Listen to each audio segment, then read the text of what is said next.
Okay, I have us at noon, so we can go ahead and get started. Welcome today to our Building Bridges Echo session on linking individuals with support services. Kathy will be our presenter today. Kathy works at Heartview, and I will allow her to introduce herself any more than that she wants to. But I do want to go through just a few housekeeping things before I do turn it over to Kathy to get started. If you could type your name and your credentials into the chat, that would be helpful, because I kind of that helps us keep track of attendance. There is a pre-test that I am going to throw in the chat right now for you guys. Complete the pre-test, and then we at the end I will throw in a post-test and the evaluation. You do have to complete the evaluation in order to get any CEUs for the session. I will say, for those of you that have attended, I'm sorry, honestly, I've been a little slow on getting the CEU process going. But I'm going to catch up with the past ones that we have and this one moving forward. And then we will go. If you have a question, you can either raise your hand, and ask. This is interactive. We encourage you to be interactive. Or if you want to put the question into the chat, that is fine as well. I will be monitoring the chat and can choose the time to kind of ask Kathy the question for that.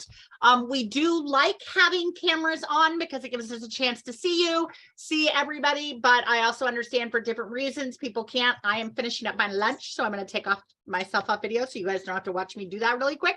But if you can, so again, it's interactive. We appreciate it. And I'm going to turn it over to Kathy. Thank you so much, Rebecca. I appreciate the opportunity to get to speak to everybody.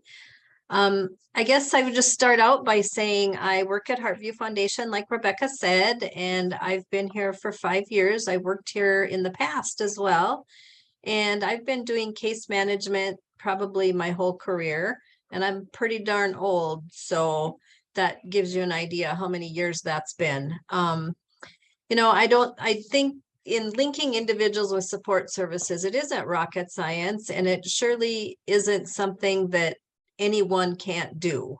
It's just learning how to hone the skill and how to best meet the needs of those people that you're serving. So again, I will reiterate what Rebecca said. If there's questions or discussion, I welcome that.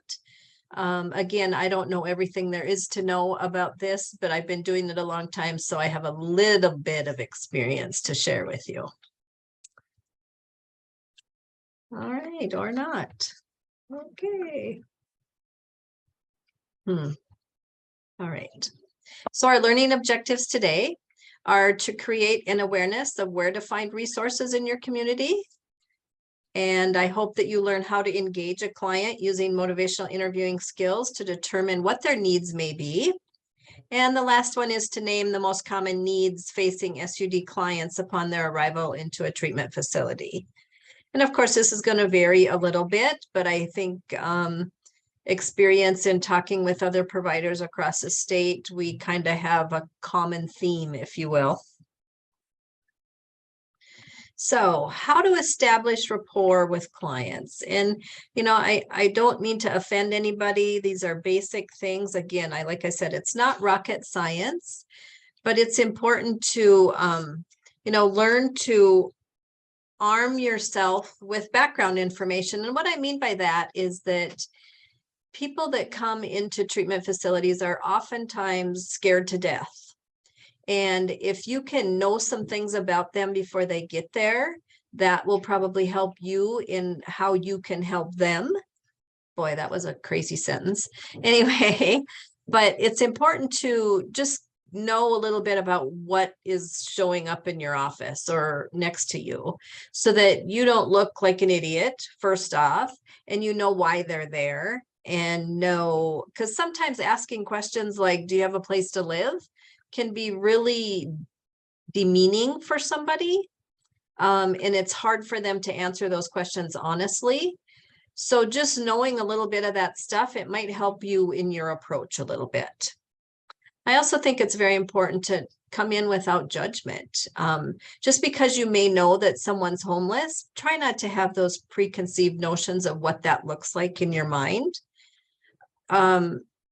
I think the clientele that I work with at Heartview, which is people in that have substance use disorder, they definitely know when they're being judged. They feel it. They have this sixth sense about them where they know that people are being judgy, and they can tell you that. So try to go in with an open mind, learn about them. I think everybody on this planet has something to offer us. You just have to be open to it.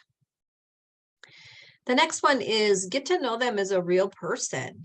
They're not their diagnoses. They aren't their living situation. They are not their socioeconomic situation. They are real people. They have feelings, they have values, they have goals, they have dreams, wishes, just like anyone. And knowing who and what they're about. I always like to form that rapport before I jump right in and say, hey, by the way, I'm going to help you find housing, or hey, by the way, I'm here to help you get rent for your housing. That is not the right approach to use.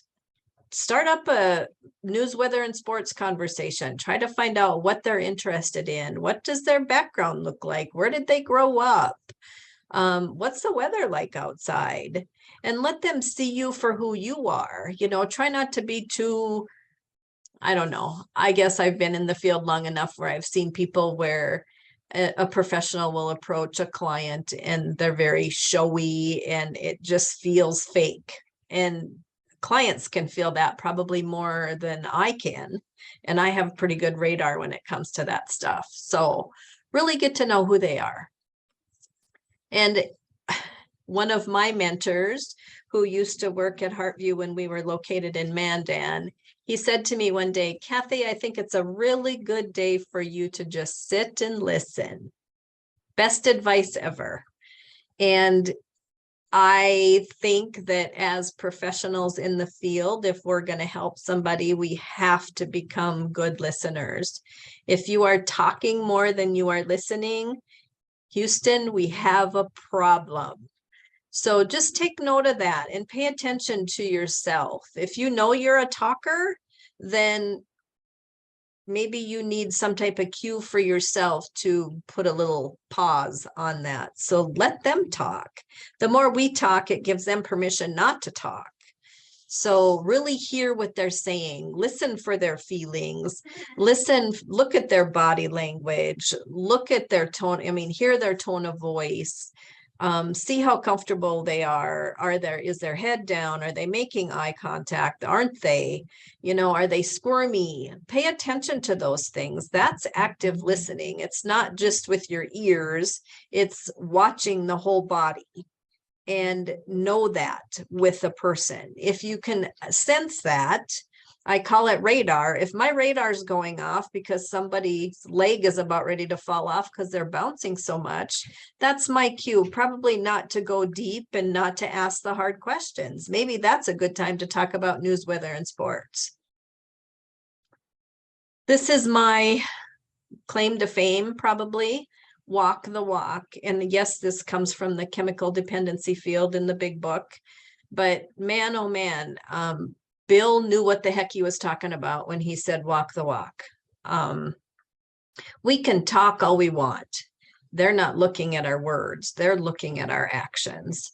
So if you do what you say you're going to do and you make that your own personal motto, you're going to build rapport. You're going to build trust, and you're just going to have a different relationship with that client. Again, not rocket science, but express your empathy. Tell them that you can understand and you feel and you hear, and all of those words that we learn as therapists, that, just acknowledge that I see that you're in a bad spot right now, and I see that you need help, and that's what I'm here for. It's important. It's not, as we've all learned in our careers, it's a lot different than feeling sorry for somebody, feeling sympathy for somebody. Empathy is just knowing that, I don't know what it's like to walk in their shoes, but I'm willing to to listen and learn about what it's like, what it's like to walk in their shoes. Communicate often and well. That's life in my philosophy. It's not just in the clients that we work with, but be a good communicator. Let them know what you're here to help them with. Listen to them. Let them know what you heard them say. Let them know when to expect things and what that's going to look like for them. The more that you do that, the more you set a stage that's comfortable for them in an environment where they feel safe to ask you to help them. And then last, but definitely not least, is offer them hope. I know a lot of clients that I work with, when we first see them, they're at the lowest of their low. And once they hear that there's hope and that there are people to help them and there are people that can be consistent in their life and that there are resources in our communities that can help them get more stable and get back on their feet, they are more apt to then want to come back and hang out with you. And, there can't be enough compliments for somebody that's down on their luck. Let them know that you're proud of them and let them know that, hey, I'm glad you showed up today. Good to see you. Hey, nice smile. Simple little things go a long, long ways when somebody's self-esteem is in the toilet. Okay, any questions about that? Any comments? Not rocket science. Common client needs upon admission to a facility. This is the most common one that I think everyone in the community of Bismarck struggles with, and lots of barriers as well. Many people come in without housing, and knowing who in your community can help with that and connecting with those community partners is so, so important. Housing comes with lots of bumps and bruises, then add HUD, and then add North Dakota Rent Help, and then add restrictions because of their criminal record and maybe even their mental health or the medications that they're on. There are lots and lots of hurdles when it comes to housing, but that doesn't mean they can't be conquered. That's important to know, that even though housing is one of the most frustrating parts of my job, A, there's not enough of it. B, sometimes there's hurdles that can't be overcome. And the worst part is having to tell a client that, I'm sorry, there's no more that I can do. You have to sleep in your car tonight. That's something that nobody wants to be able to do. But also, that's where that communication piece from earlier comes in. If you let them know all the steps that you have taken to try to help them with housing, that's going to build that bridge a little bit when you have to let them down, if you have to let them down. So housing is a big one. And again, I can't express enough the importance of connecting with community partners on this. And we're going to talk about that a little more further on in this presentation, but knowing what resources are in your community and in my job, I have to know what resources are across the state in some of the bigger cities and even in rural areas. So just becoming connected to people is so important. Here's another hurdle that I think we all face across the state of North Dakota is transportation. A lot of clients will come in and they won't have adequate transportation to even get to their appointments with you or the provider that they're seeing or the treatment that they need to go to or the therapist that they need to see. And then sometimes there aren't even transportation services. Obviously, North Dakota Medicaid and North Dakota or Blue Cross Blue Shield Medicaid expansion helps with that a bit, but that isn't always the answer. If you're out in nowhere North Dakota, that taxi is not going to drive 100 miles to get you to Grand Forks to see a therapist. It doesn't work that way. So again, knowing what's in your community, knowing people that can maybe offer gas cards or financial help, knowing people that might sell cheap cars. I mean, the list goes on and on. It's not just simple bus, train, plane, automobile. It's much bigger than that. When you talk about transportation, it might be, can the person walk to the bus stop? That might be a bigger hurdle than the transportation itself. So again, a challenge, I will say. It can be overcome, but it can be a challenge as well. Do they have clothing? Some people I know in the field where I work, a lot of our people come and they've lost everything. That is the life of someone who's in active addiction. Oftentimes they lose all of their belongings. They come with the clothes on their back. They might not have a coat. They might not have gloves. They might not have shoes. So are there places in your community that can help with that? Food is obviously. So as you look at this little list that we have going, if you know Maslow's hierarchy of needs, here we go, right? And if these things aren't in place, are they really going to be focused on treatment? Probably not. They're not going to be able to cognitively because they are concerned about where they're going to lay their head or where they're going to get their next meal. So it's hard to focus on treatment and on getting well when you don't know those things. So again, food, there's lots of shelters in communities, there's food pantries. And I think across the state of North Dakota recently, we've seen a lot of those pop up, which is a good thing, obviously, because our homeless rate is increasing. So obviously we need more food pantries. Some places they have like food soup kitchens or soup cafes where people can go and grab a hot meal or a sack lunch. Knowing, are there food vouchers out there? Is anybody offering that? What does that look like in your community? And becoming aware of that and how to connect people. Medical, do they have insurance? Can they afford, can they get treatment? Are they qualified? And of course, as you all know, mental health, primary care, and dental are our biggest hurdles. Primary care, not so much, because there's plenty of those doctors. There just might be waiting lists.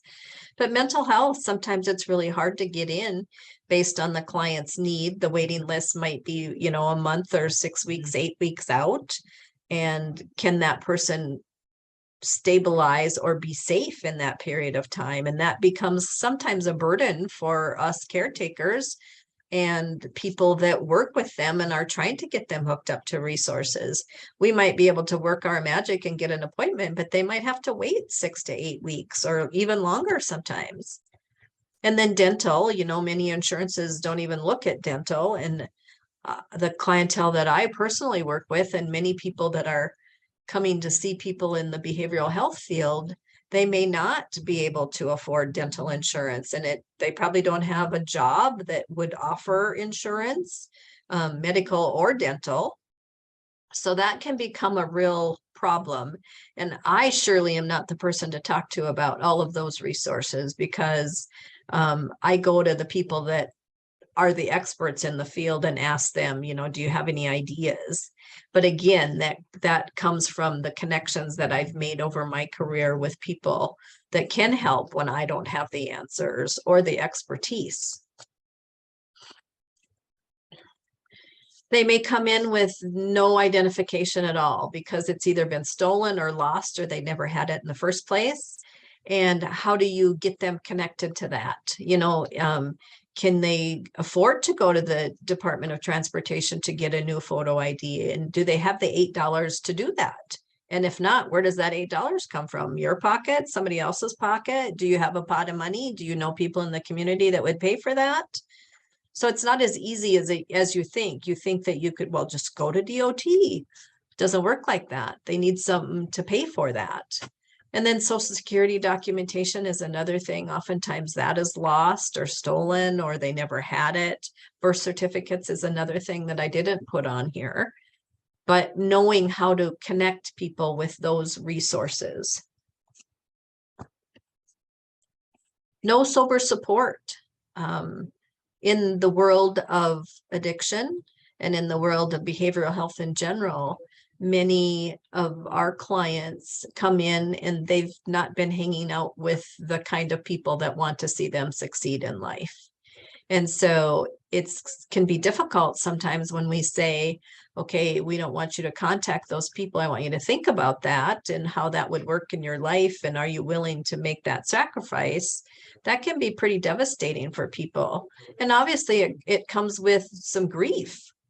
If we say, okay, you can't hang out with your dealer anymore, that they might have considered them their best friend. And so it comes with grieving that. And how do you connect them to the recovery community? How do you connect them to healthy people?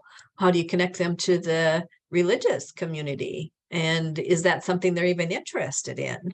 Are they open-minded enough to know that that might be something good for them? Employment. We know in North Dakota that we're pretty blessed that there are a lot of jobs out there. But with employment, sometimes comes the hurdle of, well, I'm not going to hire a felony. I'm not going to hire somebody who is registered as a sex offender. I'm not going to hire somebody because your job history is terrible.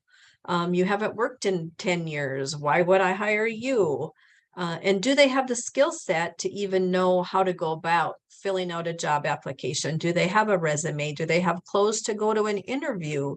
Do they know how to make a phone call to follow up on an application? Can they fill out the application? So there's just lots of considerations. And sometimes these subjects are really hard to visit with clients about because it makes them, it probably doesn't make their self-esteem rise when you're asking them if they have difficulties with these things and the answer is yes. Of course, that's going to make them feel terrible. And many of them don't know how to ask for help. And you as a professional need to figure out, how do I approach these subjects that are hard and might be self-esteem draining versus lifting? How do you approach those subjects with the client to make them feel like it's not their fault? It's their disease or it's their illness that has caused this. It's not who they are as a person, but I'm here to help you, to guide you, to teach you. That philosophy is important. And debt is another one that we see very frequently, as do many of my coworkers across the state. Some people come in and they're so deep in debt, you know, they're just defeated. I can never get out. They can't afford a lawyer to even file for bankruptcy. They haven't worked. They don't have money. They don't have family. They don't have friends to help them. And yes, are there programs out there to help? Absolutely. But they might not know how to find those. So do you know, as a professional, how to help people out of debt? Are there services out there that you can connect them to? And how do you give them hope through all of this? That's the biggie. You know, you always have to be positive and you always have to be hopeful when you're dealing with the hurdles and the challenges that we all face as professionals. You have to be the one to always be the cheerleader, if you will. I am a recovering cheerleader, by the way. But lack of knowledge of resources. And, you know, again, it's nobody's fault. It wasn't my fault when I started my career that I didn't know what I didn't know about what was in my community. You just don't know until somebody helps you or you connect with the right person or you go explore and you figure it out for yourself. So again, making them or helping them not feel like they are stupid or can't navigate life because they don't know the resources. That is not the goal. The goal is to just let them know, hey, you don't know what you don't know, but I'm here to help you.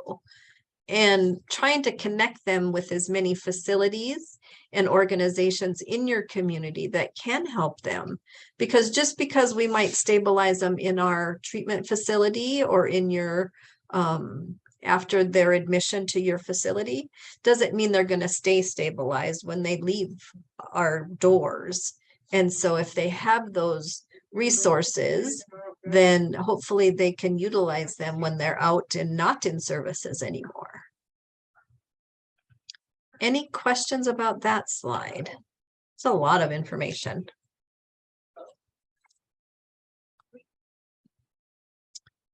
Okay, motivational interviewing. Everybody's talking about it. Everybody's doing it. And it is important. Client-centered care is what we're talking about here. Let the client drive the bus. It's not your job to drive the bus. It's not your life. It's their life. So let them drive the bus. And that's one of the things that I always try to keep in my head is they're in charge, because I think I know what they need and want doesn't mean I know what they need and want. What they want, just because they're homeless doesn't mean they want to be in a house. Some people are very comfortable being homeless. And so me pushing my values on them is not okay.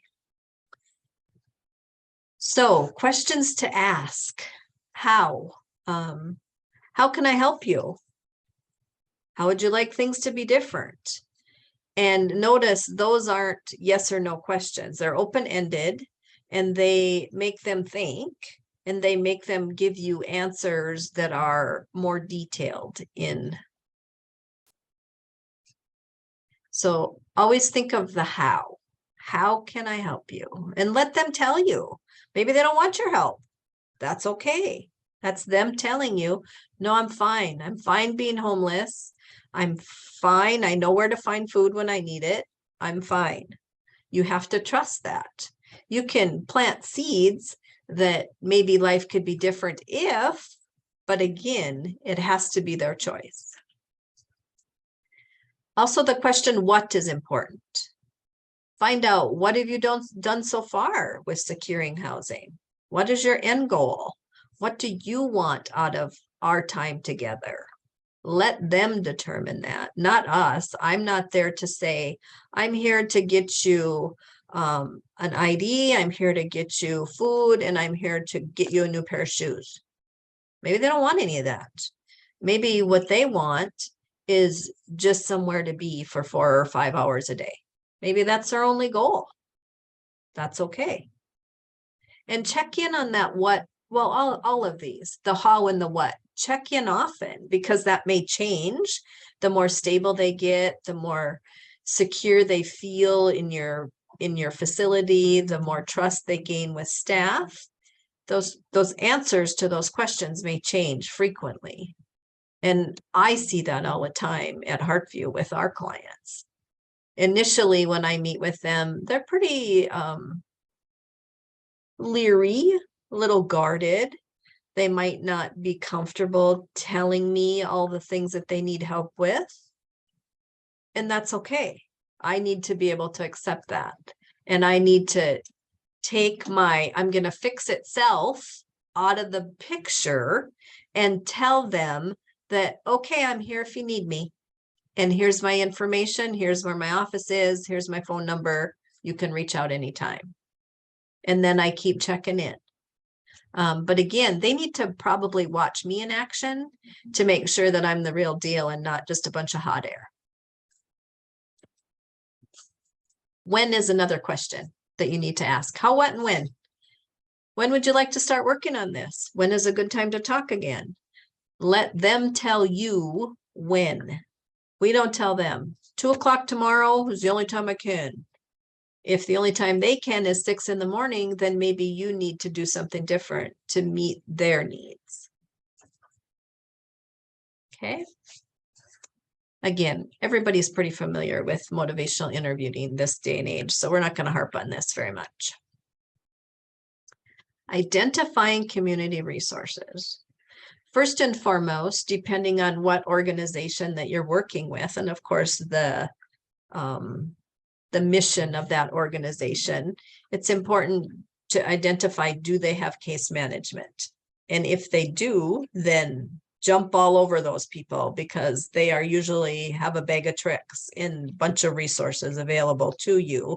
So instead of you pounding your head against the wall, trying to do all this extra legwork, maybe there's a person in that facility that already has that role. So try to connect and partner with that community partner. Are they involved with the criminal justice system? And if so, there's free through recovery, which I think most people on this call probably know this, but free through recovery is just It fills the gaps for people coming out of the criminal justice system. And then the next one is Community Connect, which is for all people that aren't involved in the criminal justice system.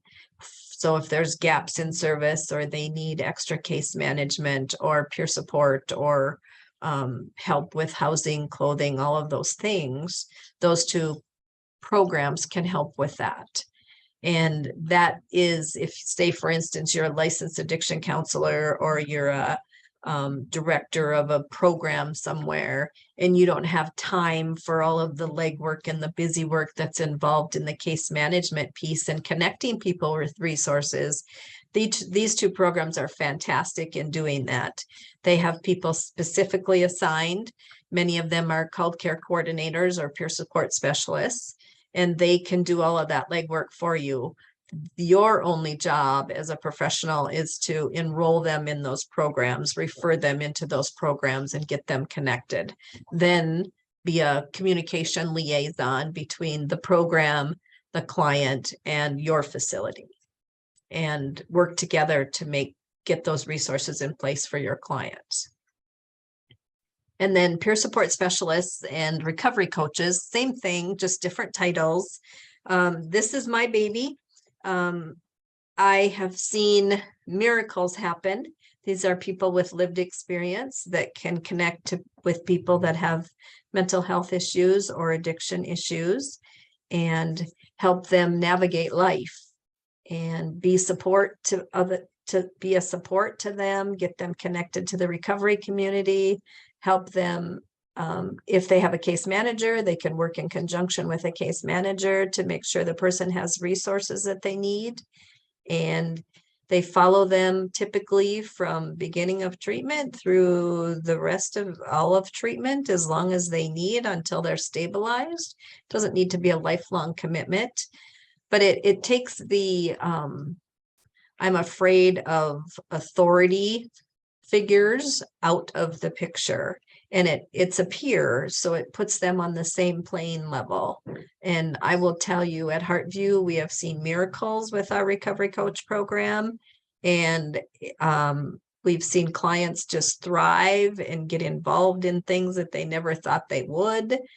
It's been fantastic. So again, find out in your home communities, how do you connect with those peer supports?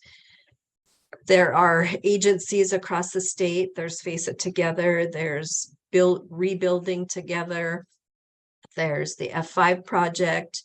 There's many treatment facilities and mental health facilities are now adding peer supports. Our human service zones are adding peer supports. So there's a lot of ways to get referrals into agencies in the community to help your clientele.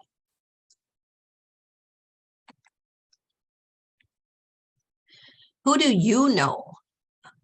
I know when I first started my career, it was very overwhelming because I was new to the city. I didn't know people, but the longer I went through jobs and didn't burn bridges when I left places, and connected to people at conferences and networked, it made my job so much easier.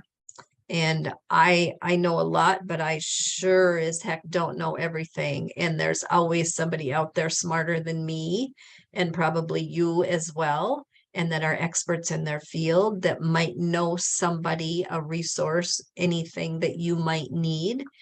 So keep those relationships close, nurture them, just like you would a family member, because I will tell you from experience that it will make your life easier. I can't tell you how many times I reach out to community partners and say, hey, do you know about this, or can you help with this? And it's been a great way just to help our clients.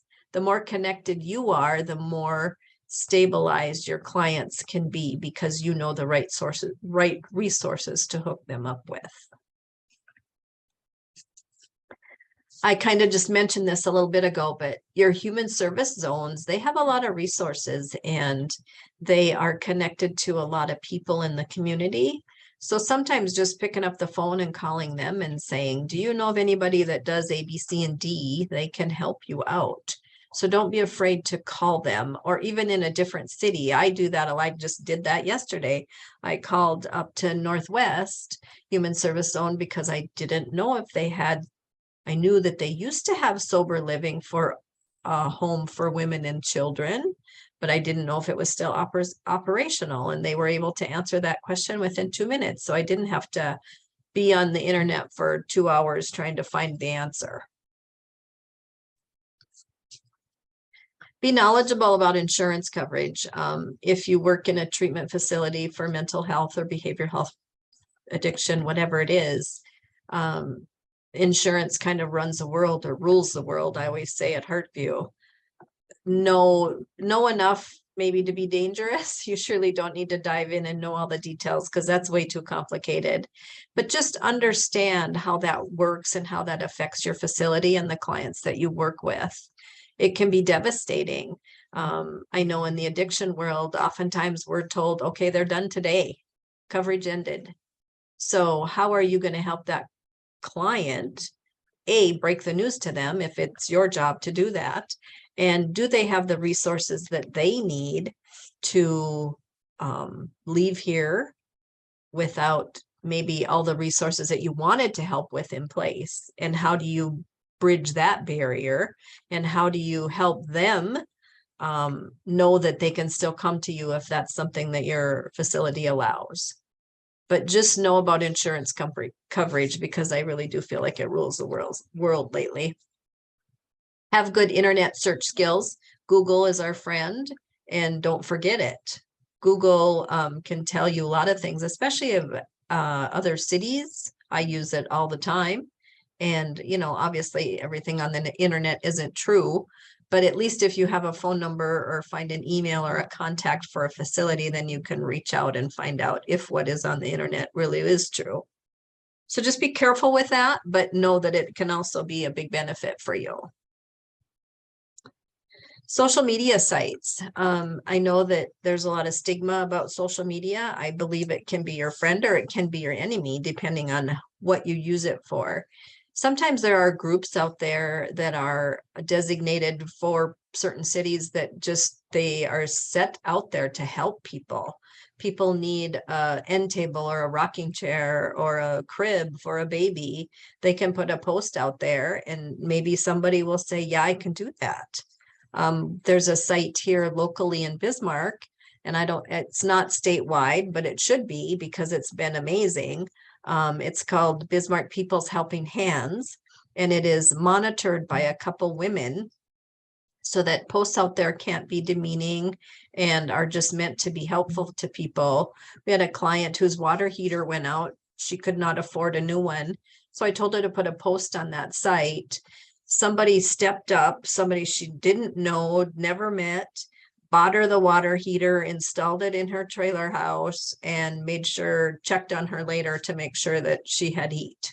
So how cool is that, right? So there are good things out there. You just got to know your source and make sure that it's legit and that it's not like a trafficking site or something. Just do your homework before you share it with clients. We talked about professional networks already, but so important not to burn those bridges. Connect with people at conferences, at meetings, in facilities, get emails, save phone numbers. You never know when you're going to need those people in your life.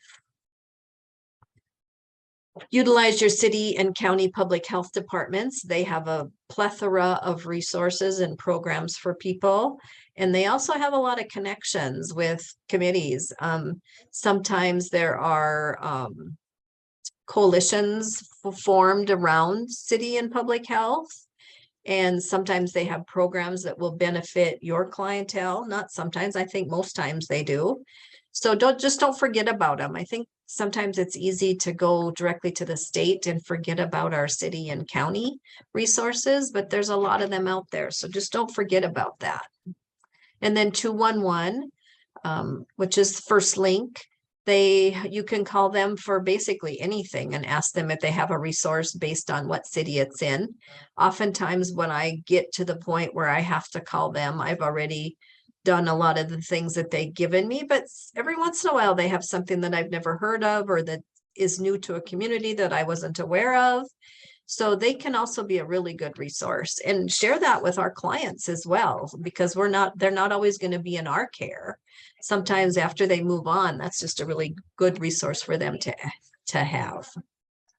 And of course, local treatment centers, whether it be mental health therapists or private businesses, state businesses, addiction treatment centers, know those people and try to form a relationship with them. Just because they might be your competition in the business world doesn't mean you can't work together to find the best for a client. And then local law enforcement.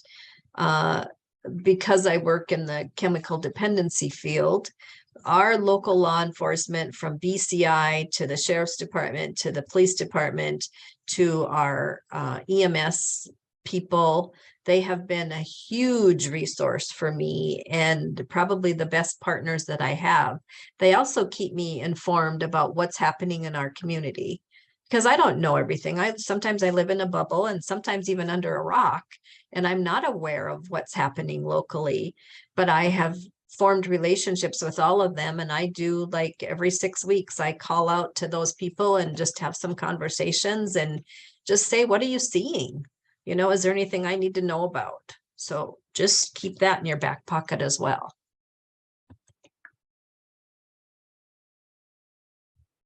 So we know the resources. Now what? What are you going to do with those things? Excuse me. When you're working with people, the thing in the back of your mind should always be, how can I teach a life skill while I'm helping this client with a resource? So if you're helping somebody with finding transportation, maybe you also want to teach them, okay, let's write this bus schedule in your planner. Let's get this phone number listed or put it in your phone. Let's put a reminder in your phone so that when the bus is going to arrive, you have a little ding that goes off so you can be on time.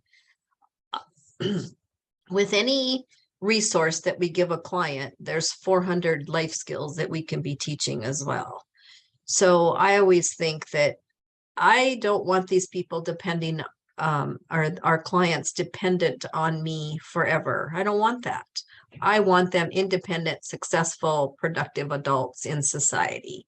So if I can teach them the life skills that they need to get there, then I'm going to take every opportunity in my power to do that, even though it looks like I'm giving them a resource. Meet with the client to determine the next steps. You know, what does that look like? Again, they tell me when it's time to meet, and they tell me what they think their next step is. Do I offer suggestions? Yep. Do they always take them? Nope. And that's okay. And I need to accept that. Make a list and set a timeline. Again, life skills, right? If you have them make a list of what they need and want, and when do they want that done by, and hold them accountable to that, because again, you're teaching a life skill. Responsibility, all of those good things. Offer encouragement, support, and hope. Again, we definitely are their cheerleaders, and I believe that we can be their light and the hope that they need. And that's one thing that peer supports and recovery coaches do better than anybody on the planet, in my opinion. They are there doing well in their recovery from mental health or addiction, and they are just a light to be around. They see that, oh, they've been where I was, I can get where they are. That's what I want. And I can't tell you how many clients that are on the caseload of a peer support at Heartview that now are talking to me about, how do I get that training? I want to do that. And I've had several follow through. So that's pretty darn amazing. And again, like I said before, the goal is to create independence and stability. We don't want them dependent on us. We want these clients successful, productive members of society, happy, doing what they love, just like we do.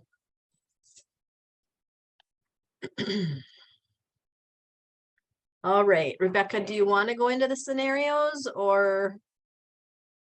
Yeah, no, it's definitely can go into the scenarios unless anybody has any questions. Quiet group, I wonder if they're napping. Okay, the first one. A 23-year-old homeless male arrives in your facility alone to check into treatment.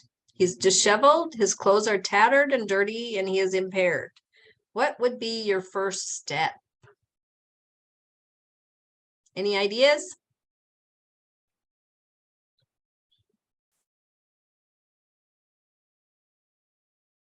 Coffee, I love it. Ask if he would like a bottle of water, a cup of coffee. Fantastic. Again, those two simple little gestures there sets the stage, right? Makes them feel comfortable, starting to build trust. Any other ideas? Yeah, somebody cares. You let them stay, right? You ask them what they need. Other thoughts?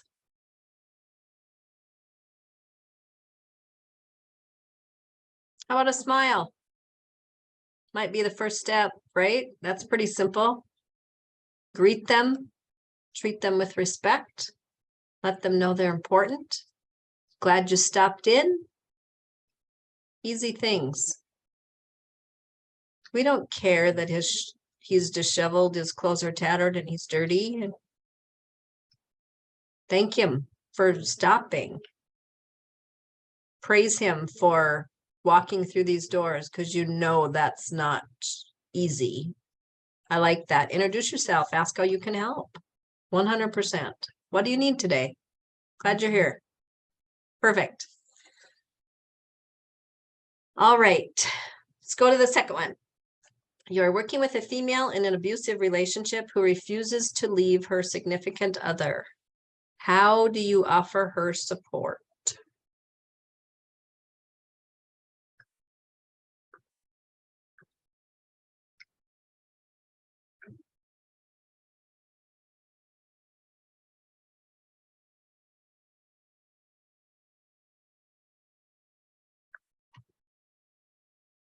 Let her know of resources. Yeah.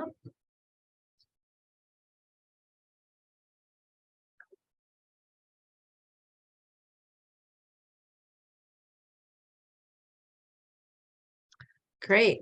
Ask her what she would like help with. What does she want? She may want to stay, right? 100%. As we know in abusive relationships, they keep going back. Offer options that exist if they want to pursue them. Create a safety escape plan. That's a really good one. I'd like to go back to the answers to the first scenario, right? Offer them coffee, water, make your facility feel safe. Check your attitude. This can bring out a lot of feelings in staff, right? Because this is hard to watch.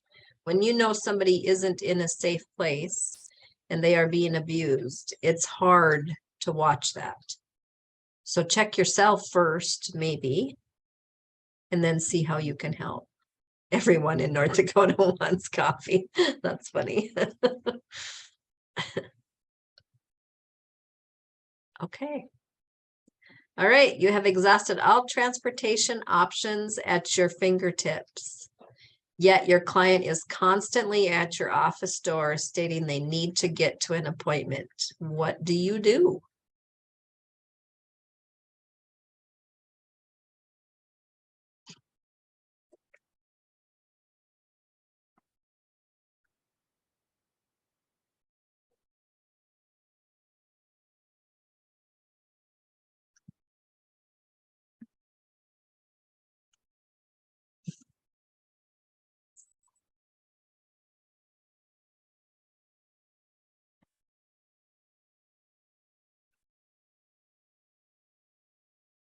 Nice. Help them with walking shoes. Very good.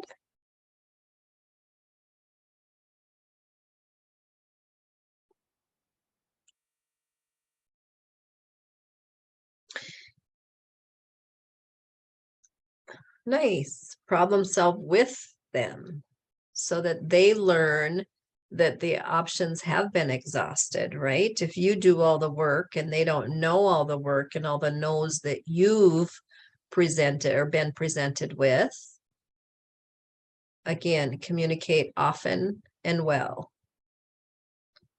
Also, I think that nice of inviting to problem solve with you and then review Yes. things.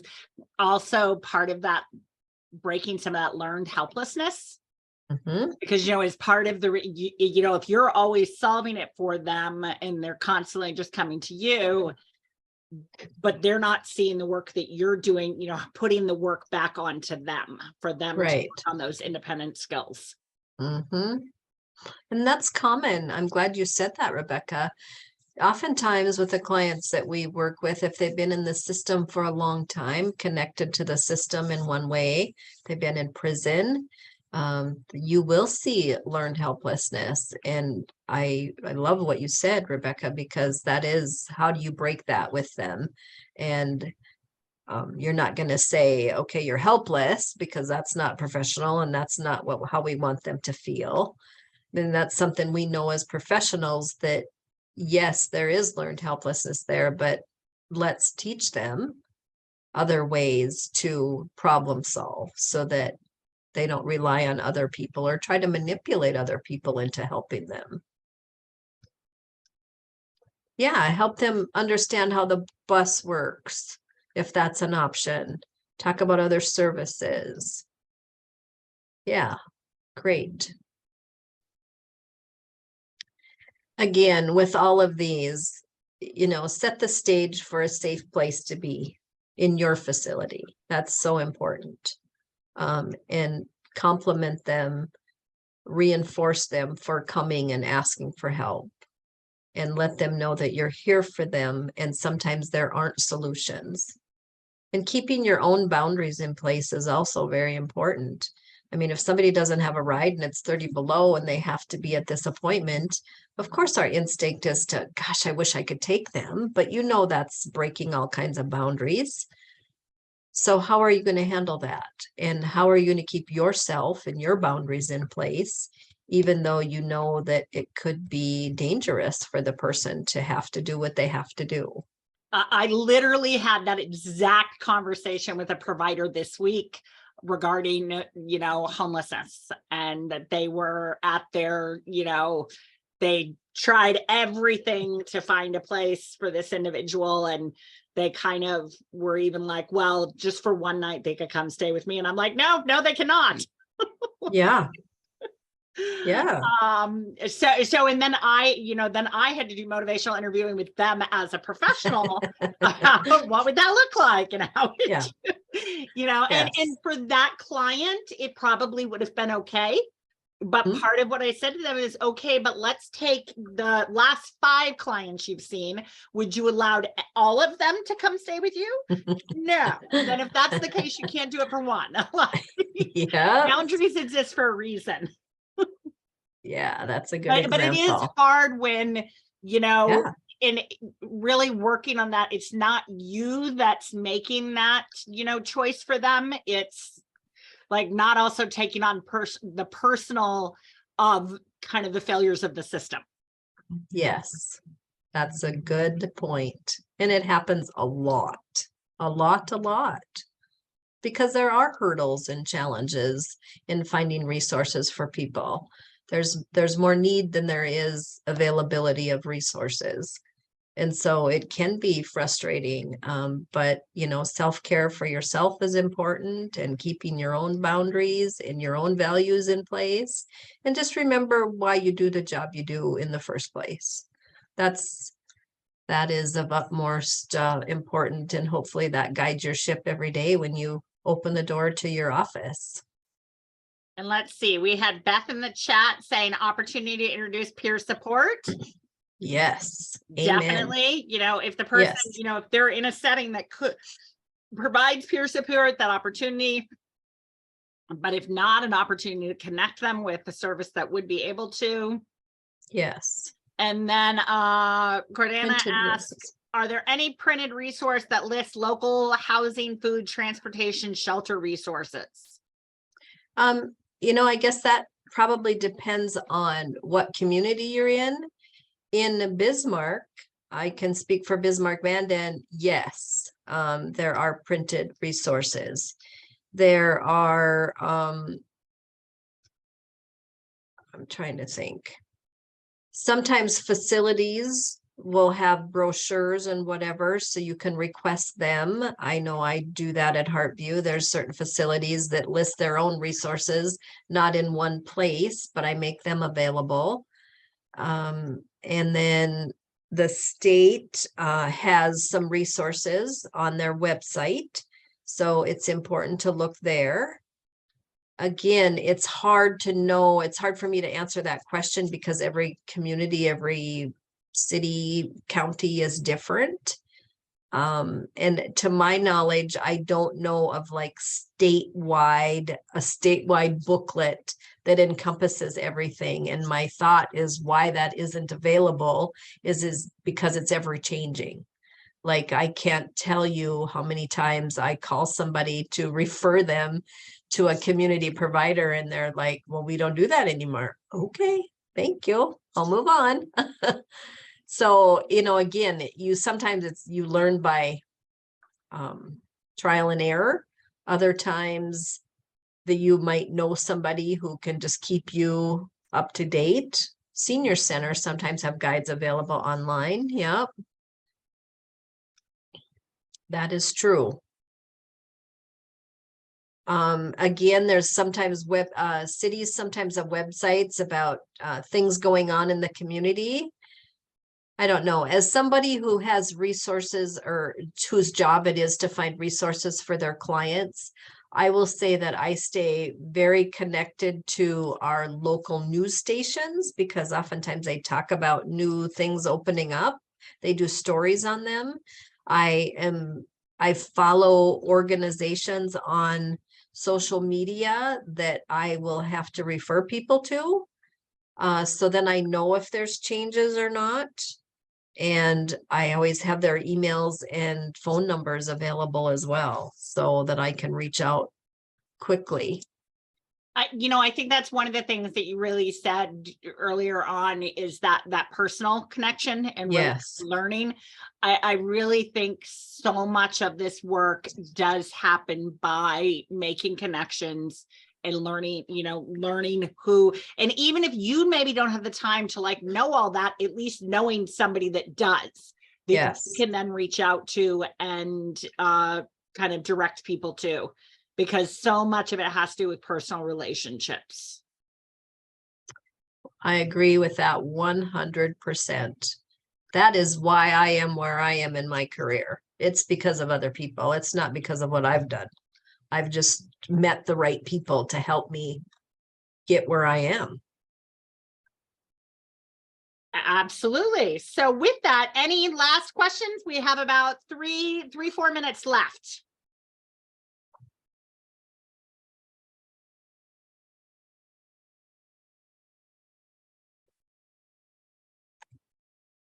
Okay, well, thank you so much. There is Kathy's contact information. I did put the post test and the evaluation in the chat.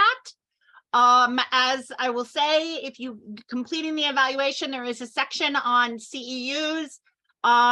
You will get a certificate that will come from me for social work and addiction counselor CEUs, and then you will get a certificate as well from the continuing medical education office for CMEs. So you're able to submit whichever of those work for you. And usually it takes about a month, 6 weeks for processing of the evaluation through the CME office and whatnot. But okay, well, and then join us for next month, March, I believe it is March 8th as well, that we will be covering, Dr. Hinkie from Heartview will be talking about reflections on medication assisted treatment. So join us then.